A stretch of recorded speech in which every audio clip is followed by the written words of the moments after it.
Lo mejor. Fin de espacio promocional y publicitario. Estamos ya de regreso y en contacto con la periodista María Belén Arroyo, editora política de la revista Vistazo y representante de esta revista aquí en Quito, y el periodista Arturo Torres, director del portal Código Vidrio. A los dos, muchas gracias por acompañarnos.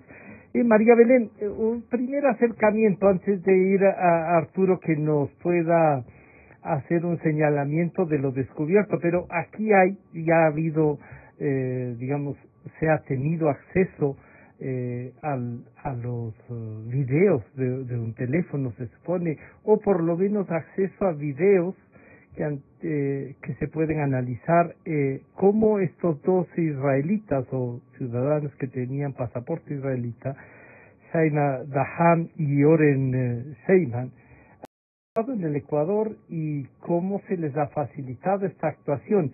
Bienvenida, María Belén, buenos días. Gracias, Francisco, buenos días. Un saludo a ti y a tu audiencia tan amplia esta mañana. Agradeciéndote otra vez por la llamada y la invitación. Se establece a través de esta investigación revelada en los dos medios, en la plataforma digital Código Vidrio y Vistazo, que de alguna manera estos dos ciudadanos con diversas identidades, con varias identidades según su conveniencia, que han sabido alternar, ellos llegan al país en octubre del año pasado y finalmente se establecen en Quito después de pasar un breve lapso por Guayaquil y por Manta, y aquí es donde se presentan como unos empresarios que son muy importantes, que tienen acceso a negocios, digamos, en grandes volúmenes, y pasa el tiempo, pasan los meses y viene la emergencia sanitaria, y tú sabes que en esos primeros momentos también lo investigó y lo reveló una nota de Código Vidrio por la demora en la toma de decisiones para la adquisición de insumos médicos. En los primeros meses de la pandemia hubo efectivamente escasez de mascarillas, había esta información que se requiere guantes, no se encontraban guantes, y claro, todo este debate que teníamos de las pruebas rápidas, no se sabía efectivamente la diferencia con las PCR, había una presión tremenda de la gente por adquirir estos insumos para los hogares. Recordarás, en los hogares se buscaba y se pagaba a precio de oro las mascarillas para poder salir protegidos. Creo que este es el contexto necesario para entender el caso, porque nos habla de que estas personas llegaron con un cometido al país, no es que llegaron específicamente a la crisis sanitaria o a hacer esos negocios, llegaron antes de. Y entonces, estamos hablando de octubre, ¿no? Sí, eso te da un contexto importante para comprender por qué empezaron los negocios. Arturo, bienvenido, buenos días. Planteado así en el contexto, entonces uno dice hay que tomar en cuenta desde octubre. No sé si se ha logrado saber que antes de octubre ya tuvieron los dos contactos con otros ecuatorianos en Guayaquil, en Manta, en Quito, para iniciar negocios, o es desde su presencia ya en octubre que se inician. ¿No habrán hecho algún negocio desde Panamá o desde algún otro país? ¿Tienes alguna información de eso? ¿O cómo describes tú su ingreso para hacer estos negocios, Arturo? Bienvenido, buenos días. Gracias, Francisco. Buenos días. Creo que es importante tener en cuenta que la llegada de los israelíes al Ecuador precisamente es antes de la pandemia, son casi 3 o 4 meses antes de que ya se manifiesten las primeras expresiones de cómo se estaba regando la pandemia en Ecuador. Entonces ellos efectivamente llegan, pero esto tuvo una planificación. Ellos no llegan sin haber hecho un estudio, unos contactos previos para saber que venían a trabajar en negocios, ¿no es cierto? O sea, porque ellos se especializan en eso, en levantar negocios, en poner una fachada de empresarios y que pueden básicamente incursionar en varias áreas. Shai Dahan en Panamá hacía negocios truculentos, fraudulentos en el área inmobiliaria. Ahí es donde estafó también y por eso es que lo detuvieron y estuvo preso más de un año, precisamente por una estafa agravada.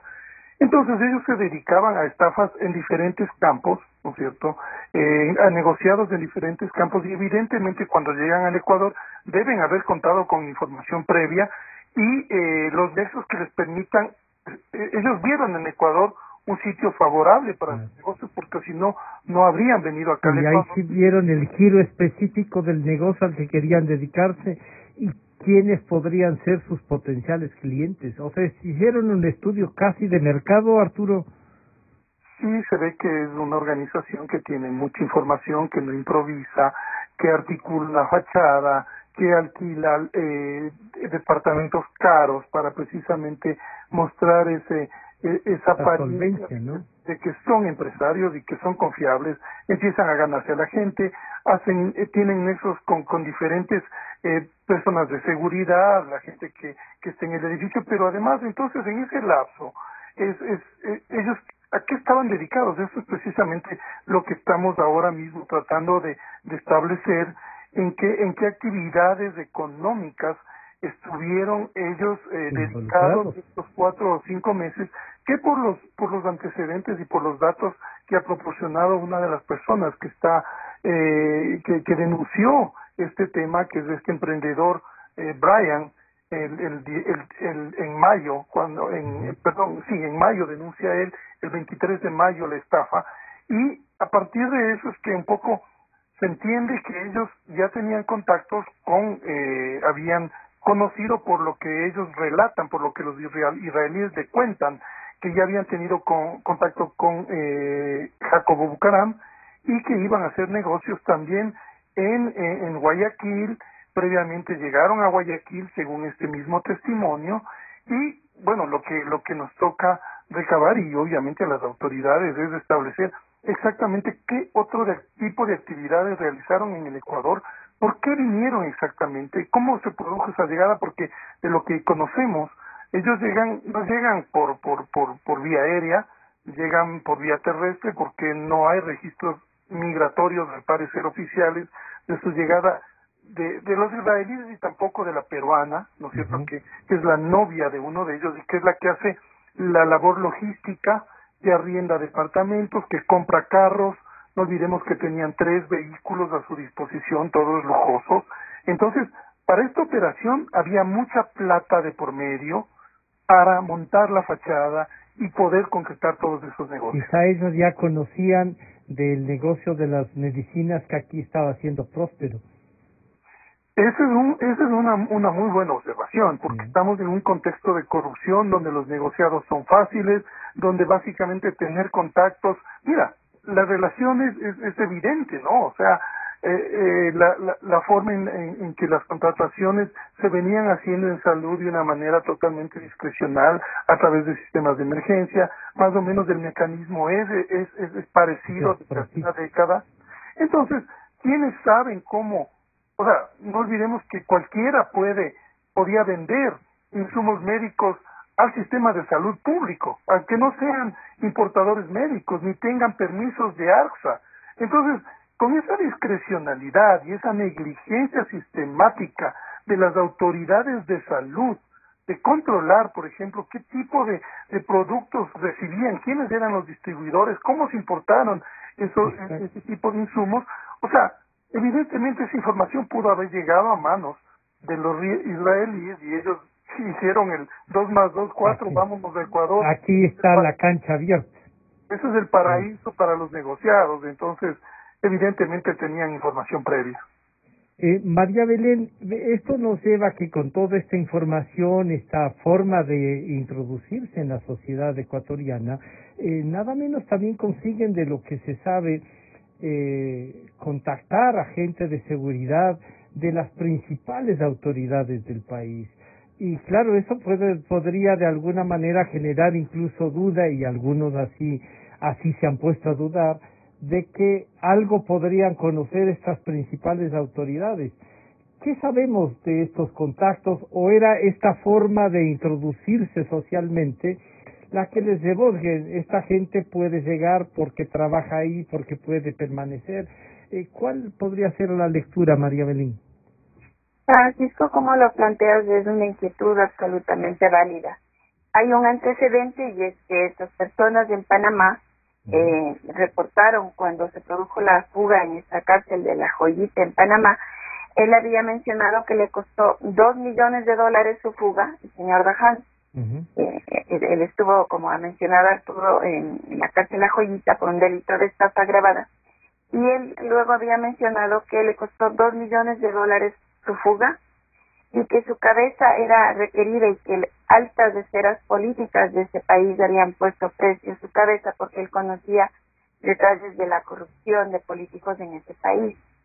Esto te hace pensar que se trata de una estructura o de una organización conformada por estas dos personas que hacían actividades a alto nivel y que buscaban llegar a un sitio con una cobertura o con una fachada de empresarios muy exitosos, de personas con mucha visión para los negocios y que ahí aprovechaban para hacer contactos políticos. Yo pienso que ese es un tema que da un contexto necesario para entender.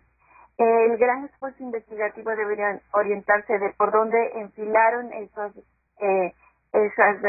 líneas, exactamente, esas líneas de contacto. Cuando tú dices que llegan a un edificio en un sector bien exclusivo de Quito, donde un departamento de 140 metros cuadrados, 100 bajo techo y 40 de balcón, cuesta un arriendo más de $1,500 al mes y un condominio que cuesta más de $240. Estás hablando que solo por el hecho de vivir ahí necesitas cerca de unos $2,000, vamos a decir líquidos, esto sí, te digo, sin el agua, sin los servicios básicos. Eso requiere unos niveles de ingreso que el común de la población no tiene, pero también indica que están creando esta cobertura de que son tan exitosos que para ellos es, digamos, no es nada, fácil mantener ese estilo de vida. Entonces, cuando tú preguntas muy válidamente qué contactos políticos hicieron, eso es necesario plantearse porque efectivamente por los testimonios, por las conversaciones que ellos tuvieron con la gente que conocieron en el edificio, aprovechando esta cuarentena, no se salía mucho y la gente hacía ejercicios en los balcones, así establecieron relaciones de amistad y es así como ellos mencionaron que habían conocido a Jacobo Bucaram, especialmente el señor Dahan, porque había jugado en Estados Unidos en casinos póker. En el historial del señor Dahan se ve que le buscaban por un robo de $562,000 en Nevada. Entonces, ahí tú entiendes que es posible que la investigación de la Fiscalía tenga ya esta línea concreta, esta hipótesis de si este es uno de los contactos.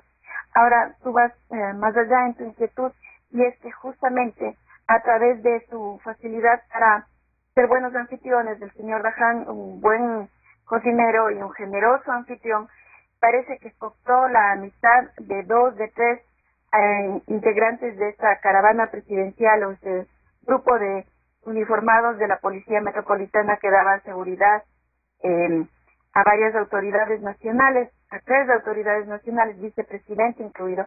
Y la casualidad nos da que para la época, por estos días, el vicepresidente en funciones, a la época, Otto Sonnenholzner, vivía también en ese edificio. Sí, ese es digamos, el panorama completo que es lo que plantea como una complejidad adicional para entender el funcionamiento de esta organización. No te olvides que el vicepresidente ha mencionado y tuiteó en sus redes sociales que le estaban intentando enlodar en este caso, que no tenía conocimiento. Sin embargo, esto contrasta con la versión del abogado. Sí. El abogado de las escoltas ha insinuado que había conocimiento. Esos son hechos que están ahí, ¿no?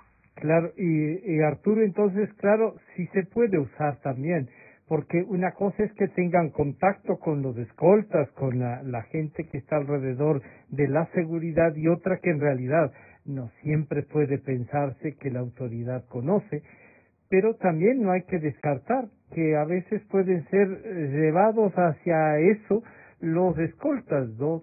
Pero ahí viene el tema de la muerte del señor Daham, y estos diálogos que también se dieron a conocer entre el expresidente Bucaram, que ha dicho que sí, fue planificado este diálogo, grabarle, y que lo que él quería era calmarle. No explica bien por qué le llamó y cómo así tenía el teléfono de él, el número telefónico. De lo que has investigado, Arturo, ¿cómo se da esa relación? Bueno, creo que estas piezas van apareciendo de acuerdo a cómo tratamos de entender las motivaciones, los propósitos, los objetivos que tenían los israelíes y cómo fueron contactándose con la familia Bucaram, que es un hecho, ¿no es cierto? O sea, básicamente las evidencias están ahí, y ahora lo que hemos hecho es básicamente al ubicar estas nuevas piezas, por ejemplo, cuando uno de ellos, Sheinman, muestra un video el 18 de mayo en el que dice: ya tengo las pruebas, vamos a llevarlas, solo se acepta pago en efectivo. Eso nos muestra cómo ellos ya tenían amarrado el negocio, ¿no es cierto? Básicamente, días antes había llegado un delegado de la familia Bucaram para verificar que efectivamente tenían la mercadería, ¿no es cierto?, tenían los insumos. Entonces ellos no viajan a ciegas, ya tenían asegurado el negocio, ya sabían que iban a venderle a Jacobo Bucaram en su domicilio, donde llevaron las pruebas, y Jacobo saca una maleta llena de cientos de miles de dólares, de los cuales le pide a uno de los israelíes que coja los $316,000, no sé si estoy preciso en la cifra, no recuerdo bien. Pero más de 300,000, sí. O sea, había mucho más dinero en las maletas que lleva a Jacobo Bucaram, según el testimonio que está adjuntado en la fiscalía de uno de ellos. O sea, tenían muchísima más plata en efectivo porque estaban comprando en efectivo. O sea, debemos tener claro que cuando uno trata de evadir, ¿no es cierto?, los controles del sistema, del sistema formal, hace este tipo de transacciones en efectivo, es muchísima plata de por medio. ¿Por qué no se hizo estas transferencias por el sistema bancario? Porque básicamente se estaba tratando de ocultar operaciones desde mi punto de vista. Claro. Entonces, y que la fiscalía tendrá que probar, además, o sea, de la existencia, la plata está.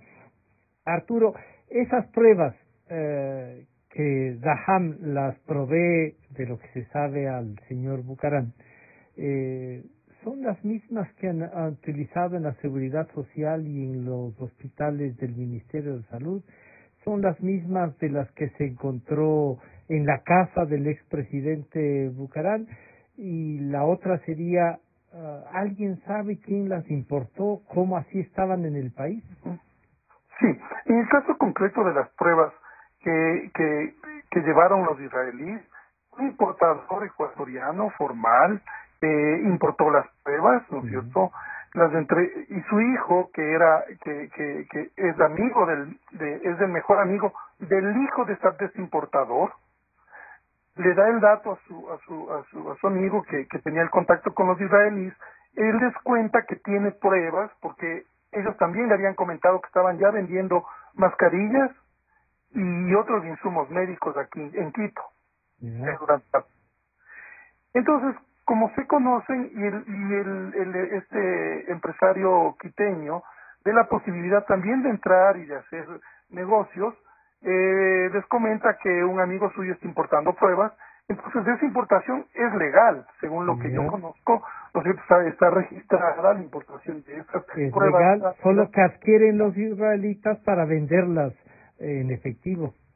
Exacto, para revenderlas, ¿no? Claro, revenderlas sería exacto. No olvidemos que Brian lo que propone es $18 y ellos aproximadamente creo que le venden a Bucaram en $40, no estoy seguro de la cifra, pero obviamente ellos tienen su margen de ganancia. Entonces, estas pruebas rápidas que venden los israelíes y entregan a los Bucaram, una parte de esas pruebas se encuentran también las dio, su hijo hizo el negocio, les entregó a los israelíes, ellos entregan a los Bucaram y las pruebas acaban en el Teodoro Maldonado Carbo. Claro. Esto básicamente, Francisco, nos abre la puerta de cómo operaba este sistema. Es decir, las compras discrecionales que se abren por emergencia, tú escoges a cualquier proveedor. Abrieron las puertas a la corrupción y a cualquier tipo de negociados sin que se certifique qué tipo de producto estabas recibiendo, cómo lo recibiste, o sea, ¿Y cómo por qué está vendiendo? ¿Cómo así está vendiendo él? ¿Por qué las tiene? ¿Cuáles son las motivaciones, no es cierto? Y sobre todo nos pone en el contexto de la corrupción global en el sistema de salud pública, ¿no es cierto? Cómo actores políticos se enredan con estos personajes que están siendo buscados por la justicia internacional, en el caso de Dahan, por Estados Unidos y por Panamá. ¿Cómo ingresa al país una persona con esos antecedentes? Porque tenía 11 identidades. Iba cambiando de identidades de acuerdo a las circunstancias, ¿no es cierto? Y de acuerdo a la operación que quería poner en marcha. Entonces, por eso yo decía hace un momento que es una operación quirúrgica muy bien planificada que parece de contrainteligencia de algún organismo especializado. Claro que sí. María Belén, ¿qué podemos esperar de esto? Ya están las pruebas, digamos, públicas y nuestra imaginación un poco arma este rompecabezas, digamos, ¿no es cierto? Las fichas pueden ser ubicadas y ese es un trabajo de la Fiscalía, pero la investigación periodística pasa también por ir dando señales de lo que ha pasado. ¿Se podrá descubrir otros negocios de medicamentos, no sé, de quienes nomás participaron, a lo mejor otros videos que digan a qué otras autoridades contactaron estos dos israelitas, María Belén? Francisco, yo creo que lamentablemente estamos hablando de un caso entre varios. Yeah. Ayer emitió la Fundación Ciudadanía y Desarrollo un informe que hace un consolidado de las compras públicas de la emergencia y establece que entre abril y julio de este año, vamos a decir en el pico de la emergencia, los contratos por el tema de salud alcanzan a 207.2 millones de dólares.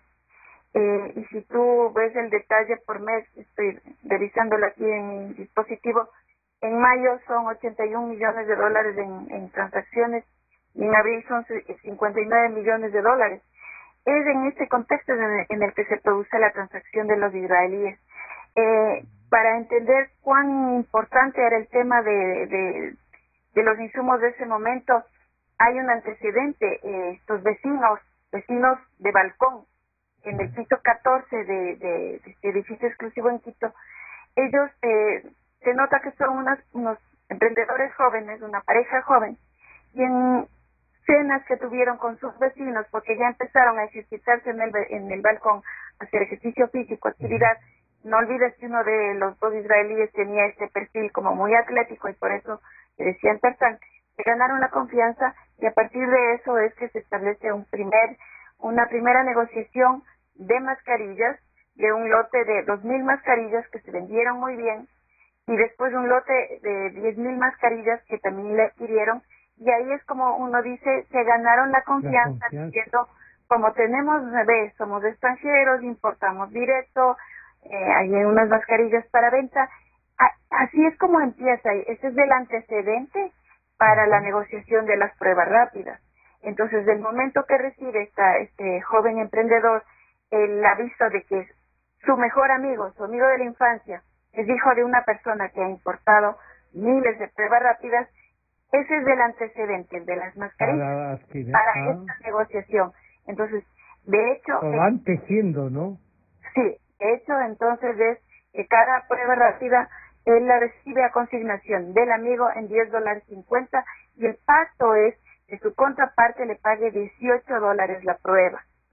Y entonces ahí entiendes que la ganancia que iba a proyectar era $7.50 por prueba. Entonces entran estos detalles. Era una persona que hace una venta de un insumo que ese rato está escaso, que no está disponible en el mercado. Tú estás ahora con una mascarilla, estamos viendo en la pantalla, pero en esa época era la angustia. ¿Cómo te conseguías? ¿Cómo conseguías una? Estos son contextos importantes de analizar para saber por qué se dio esta negociación y para presumir que hubo muchas más. En el portal del Código Vidrio hay varias investigaciones que apuntan a este tipo de adquisiciones que dejan un montón de dudas. Demora en la compra, importadores que no que se dedican a una línea de negocio y que sin los registros se transformaron en proveedores de insumos en esta emergencia. Y son solo pocos de los elementos a analizar. Claro. María Belén, ¿se podría de alguna manera también establecer si los israelitas hicieron negocios en Quito, además de las otras ciudades aquí en Quito, y con quién en alguna hospital público, algo o no? Estas son investigaciones en curso. Lo que sí se puede decir es que en algún momento mencionaron que habían hecho una gran importación de 1,5 millones de mascarillas específicamente, y que le vendieron a una persona cuyo pago lo hizo en efectivo, y se habló de la cifra de $600,000 que se pagaron en efectivo en una hacienda al norte de Quito, por lo cual estamos hablando de otras transacciones y de otras operaciones comerciales. Arturo, para concluir y agradecerles a los dos este contacto, sería el trabajo de Código Vidrio va a continuar. Además, ¿tendrán acceso ya a los otros videos que se supone están en el teléfono de Dahab?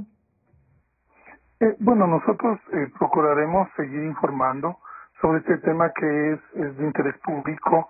Creemos que sobre todo es importante el caso porque, una vez más, evidencia un problema de fondo en el sistema de compras públicas, porque todo esto, digamos, no habría prosperado si es que las autoridades hacían su trabajo. Y, por ejemplo, lo de las pruebas rápidas, ¿no? Me parece que es importante. Las pruebas rápidas, ¿cómo es que un hospital adquiere si no tiene un contexto de que las pruebas rápidas realmente no son de diagnóstico, sino que son un complemento de un diagnóstico, que ahora estamos viendo que las únicas que son efectivas son las pruebas PCR? ¿Cómo es que se compraban pruebas rápidas? No se compraban pruebas rápidas. Y para un hospital, claro. Podrían hacerlo algún otro organismo, pero un hospital no. Claro, se compraban para el negociado. No se compraban para curar, no estaban dentro de una planificación, ningún contexto y esto es lo que vemos lastimosamente con lo que, o sea, se importaron millones de pruebas rápidas y la gente las compra como chicles pensando que es un diagnóstico, y ese es un problema de fondo grave, porque creo que no ha habido la rectoría desde las autoridades de salud para alertar y iniciar una campaña integral en la que te adviertan de que comprando una prueba rápida no garantizas un diagnóstico certero. Más bien, hay casos en los cuales la gente se ha hecho pruebas rápidas y luego generan falsos negativos, porque finalmente han habido casos también en los que han fallecido por convencerse de que estaban bien. Llegan a estados graves creyendo que la prueba rápida les garantizaba que no estaban bien. No solo hicieron negocio con el Estado, sino que nos estafaron a todos, sería. Totalmente, o sea, todos hemos sido vulnerables por este tema de desinformación y de no informar oportunamente a toda la comunidad de que comprando pruebas rápidas solamente benefician a los que están haciendo estos negociados millonarios. Esto es lo que nos devela este capítulo también, Francisco. Yo quiero agradecerle a María Belén, la editora de la revista Vistazo, y Arturo Torres, el director de Código Vidrio. Estaremos en contacto. Gracias por compartir la investigación y por reflexionar públicamente como lo hacemos acá en Radio Democracia. Gracias a los dos. Muchas gracias, Francisco. Ha estado con nosotros María Belén Arroyo y Arturo Torres. De inmediato volvemos con un libro que ya va a circular el próximo jueves, escrito por Pablo Cubi, sobre uno de los personajes que nos acompaña, que es el señor embajador José Ayala Lazo, la diplomacia y el poder, al estilo de Pablo Cubi. Ya volvemos. Calidad, innovación, completamente democrática. Inicio